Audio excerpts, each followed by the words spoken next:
Welcome to The Explainer. Today, we're diving into the revamped Cupra Born, the all-electric car from one of the most exciting and, let's be honest, disruptive brands out there. So let's start with a number that might surprise you, 41. In Italy, that's the average age of a Cupra customer. Now, why does that matter? Well, that makes them the youngest customer base in the entire Italian car market. It tells you everything you need to know about who this brand is for. And here's another number, just to set the stage. 1 million. That's how many cars Cupra has sold around the world. For a brand that literally just launched in 2018, that isn't just growth, that's an absolutely meteoric rise. So how did this young, trailblazing brand go about updating its very first all-electric car? We're going to look at the Cupra phenomenon, the rebirth of the Born, its sporty soul, all the new tech and efficiency. Then we'll compare the 3 new versions and see what the road ahead looks like. First up, to really get what makes the newborn special, you've got to understand the whole Cupra story, this incredible growth and the unique space it's carved out for itself. And this quote from Pier Antonio Vianello, the head of Cupra Italy, just nails that challenger spirit. Offering something different wasn't just a slogan, it was a strategy.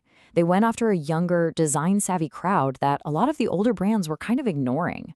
And boy, did it work. Okay, so let's see how that success story is continuing with a major update to their electric star player, the Cupra Born. And look, this is not just a minor touch-up. We're talking about a car that was already a massive hit, Cupra's #1 seller across Europe. So this is a really significant restyling, designed to sharpen its looks, crank up the efficiency, and seriously extend its range. So what's the secret sauce here? What gives the new Born its edge? Well, it all comes down to this kind of dual personality. It's an efficient electric car, for sure, but it has this very clear, very sporty soul. Vianello himself points to this as the car's real strength. I mean, this quote perfectly captures the whole idea behind the redesign. Every update they've made is about turning up the volume on that duality. Let's break that down. On one hand, you have its practical, electric nature. 0 emissions, better efficiency, more range. But on the other hand, the designers added what they call pepe, or spice. You see it in the sharper headlights, a new racing-style deflector on the back, and even performance features like launch control. And that racing soul isn't just for show. Thanks to that launch control, the top-tier version of the Born can just rocket from 0 to 100 kilometers per hour in under 6 seconds. I mean, that is seriously quick. But, raw performance is only half the story.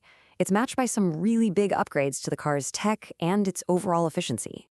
Inside, the tech has been completely overhauled. You get a crisp 10.25-inch screen right behind the steering wheel for all your driver info, and then there's this huge 12.9-inch screen in the center for everything else. And it's all running on a brand new Android-based system. And when it's time to charge, that efficiency really shines. If you're on the road, you can hook up to a 185 kilowatt fast charger and get a full battery in about half an hour. Or at home, a standard charger will get the job done overnight in about 6.5 hours. Pretty simple. Now, this updated model isn't a one-size-fits-all kind of deal. Cupra's offering 3 distinct versions, and each one is tailored for a slightly different kind of driver. Let's break them down. Okay, so at the top of the food chain is the V's. This is the powerhouse, 326 horsepower, a big 79 kilowatt-hour battery, and up to 600 kilometers of range. Then you've got the Impulse, which has that same big battery and range, but with a more modest 231 horsepower. And finally, there's the Impulse Plus, which is a version for the Italian market, with 190 horsepower and a smaller battery, but still a very capable 450 kilometers of range. Finally, let's talk about the bottom line. What's all this new tech and performance going to cost? And what's the big takeaway from this whole update?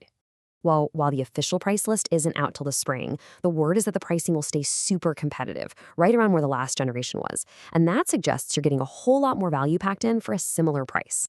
Which really brings us to the final question. With more power, way more range, and a completely new tech setup, Cupra has taken its bestseller and made it better in pretty much every way. The real test now is whether this blend of sporty performance and EV efficiency is exactly what its young, tech-savvy audience has been waiting for. That's our look at the new Cupra Born. Thanks so much for joining us.